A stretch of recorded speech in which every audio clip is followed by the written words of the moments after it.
Hello everyone guys, आज के इस वीडियो में हम बात करने वाले हैं क्या Hindi medium student IIT JEE के एग्ज़ाम को क्रैक कर सकते हैं। गाइस ऐसे काफ़ी ज़्यादा स्टूडेंट्स होते हैं जो हिंदी मीडियम से प्रिपरेशन करना चाहते हैं, बट उनके माइंड में एक सबसे बड़ा क्वेश्चन यही स्टिक हो जाता है, क्या मैं हिंदी मीडियम से आईआईटी निकाल पाऊँगा। तो देखो, अगर तुम्हारे माइंड में भी ऐसा कन्फ्यूज़न है तो तुम इस वीडियो को पूरा देखो, तुम्हारे जो सारे डाउट्स हैं वो मैं पूरी तरीके से क्लियर कर दूंगा। तो चलो स्टार्ट करते हैं। तो देखो, सबसे पहले बात आती है क्या Hindi medium student IIT crack कर सकता है। तो यार बिल्कुल Hindi medium student IIT crack कर सकता है। देखो यार, हिंदी मीडियम स्टूडेंट को कई बार क्या है, प्रॉपर नॉलेज नहीं होती है, उस वजह से उनको लगता है यार केवल इंग्लिश मीडियम वाले ही आईआईटी क्रैक कर पाएंगे। देखो, हिंदी मीडियम स्टूडेंट जब फॉर्म को भरता है आईआईटी जेईई के, तो आईआईटी जेईई के फॉर्म भरते समय आपसे ऑप्शन पूछा जाता है कि आप जो अपना क्वेश्चन पेपर है वो किस लैंग्वेज में चाहते हो। आप हिंदी में पेपर देना चाहते हो या फिर आप इंग्लिश में देना चाहते हो। अगर यार तुम हिंदी मीडियम से हो तो तुम हिंदी मीडियम वाले ऑप्शन को चूज करो, और अगर यार तुम इंग्लिश मीडियम से होते तो यार तुम इंग्लिश मीडियम वाले ऑप्शन को चूज करते। तो यार तुम्हारा जो क्वेश्चन पेपर है यार वो हिंदी में आने वाला है, तो इसका मतलब है कि भाई क्वेश्चन पेपर में तुमको कुछ भी प्रॉब्लम नहीं होने वाली है। अब देखो, सेकंड चीज़ ये आती है कि काफ़ी बच्चों के माइंड में होता है कि भाई आईआईटी का एग्ज़ाम बहुत टफ है, क्या निकल पाएगा। तो यार देखो, अगर तुम बात करते हो किसी कम्पिटिटिव एग्जाम की, तो यार देखो कम्पिटिटिव एग्जाम अपने आप में टफ होते हैं, बस वहाँ पर तुमको मेहनत करने की क्या ज़रूरत होती है।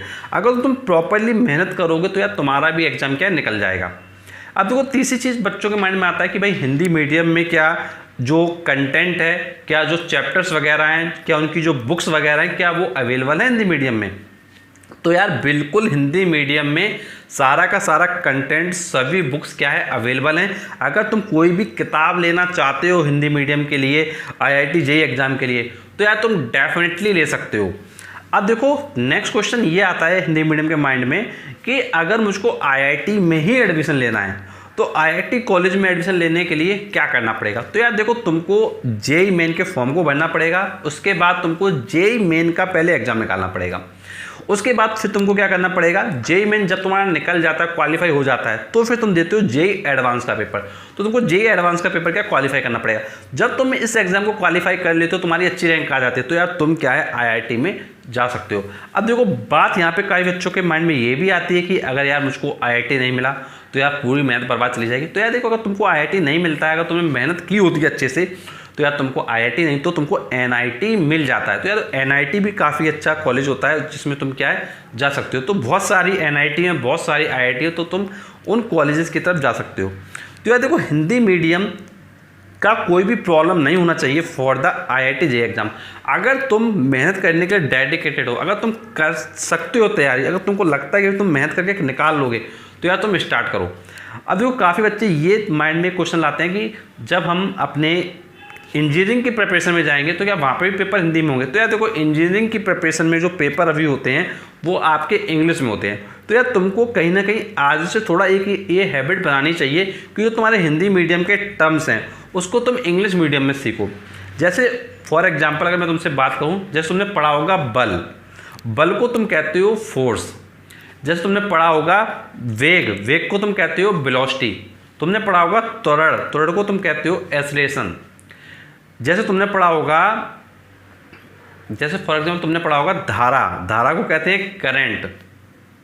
तो इस तरीके के जो तुम्हारे टर्म्स हैं वो तुमको क्या है समझना पड़ेगा। जैसे तुमने पढ़ा होगा चालक, तुमने पढ़ा होगा अचालक, कंडक्टर, इंसुलेटर।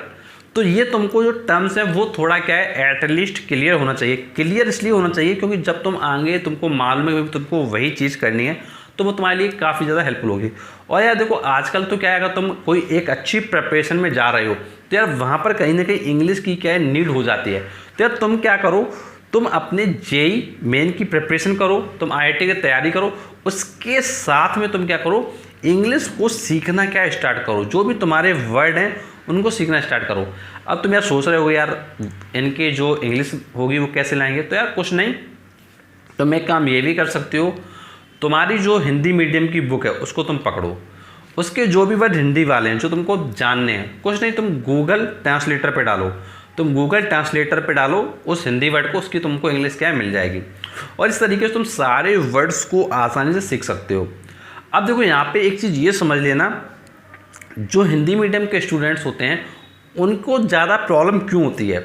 तो देखो उनको ज़्यादा प्रॉब्लम इसलिए होती है क्योंकि वो क्या सोचते हैं कि हम पीछे हैं इंग्लिश मीडियम वालों से, तो वो उसी सोच में क्या है लगे रहते हैं और उसी की वजह से उनको क्या है प्रॉब्लम होती है।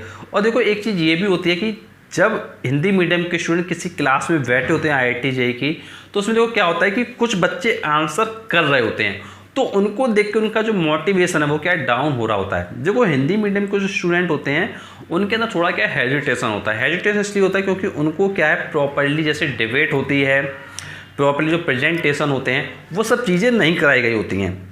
तो देखो ज़्यादातर कॉलेजेस होते हैं, ज़्यादातर स्कूल होते हैं जहाँ पर डिबेट हो गया, तुम्हारा प्रेजेंटेशन होता है, वो नहीं कराया गया होता। तो इसलिए वो क्या है अपने टीचर के प्रति क्या थोड़ा टीचर से क्या थोड़ा अच्छे से कन्वर्सेशन नहीं कर पाते हैं, या मान लीजिए अच्छे से नहीं बोल पाते हैं, अपने क्वेश्चंस को पुटअप करना नहीं सीख पाते हैं बस। बट उसी जगह का तुम बात करते हो CBSE बोर्ड की, ICSE बोर्ड की, ISC बोर्ड की, जो इंग्लिश मीडियम के बोर्ड हैं, तो यार वहाँ पे क्या होता है कि भाई उनको डिबेट कई बार कराई गई होती है, उनको प्रेजेंटेशन कई बार देना पड़ा होता है, उनको क्या है इस तरीके की कई एक्टिविटी कराई जाती हैं स्कूल्स में।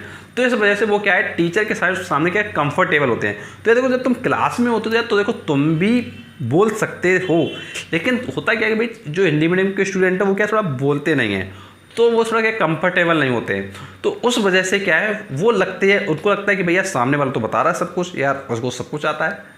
तो यार देखो कंफर्टेबल हिंदी मीडियम का स्टूडेंट इसलिए नहीं हो पाता है क्योंकि उसको ऐसा एटमॉस्फेयर नहीं मिला होता है। तो यार या तो तुम अपना एटमॉस्फेयर ऐसा क्रिएट करो या तुम बोलना स्टार्ट करो। देखो जब तक तुम बोलोगे नहीं तब तो तुमको बोलना नहीं आएगा। तो देखो बोलना तुमको थोड़ा सीखना पड़ेगा, तुमको अपने क्वेश्चंस पुटअप करना पड़ेगा। तुम देखो जब क्लास में बैठो तो तुमको क्वेश्चन पुटअप करना पड़ेगा, पुटअप नहीं करोगे तो यार तुम क्या कहीं ना कहीं पीछे रह जाओगे।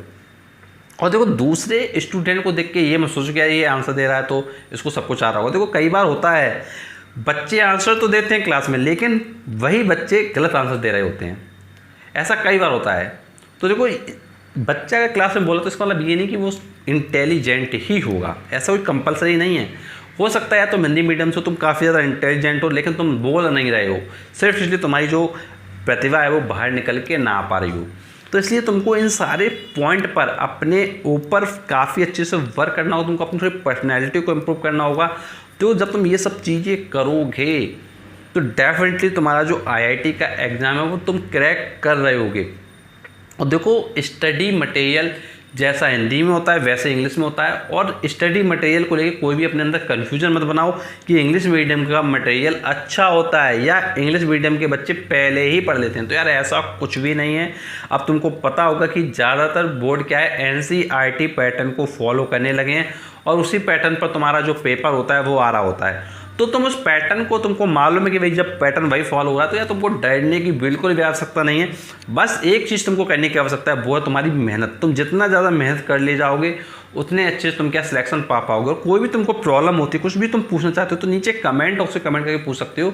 और ऐसे वीडियो देखने के लिए तुम चैनल को भी सब्सक्राइब करो, नोटिफिकेशन बेल दबाओ, क्योंकि तुम्हारे लिए मैं और भी ऐसे वीडियो लाता हूँ। Thanks for watching our video.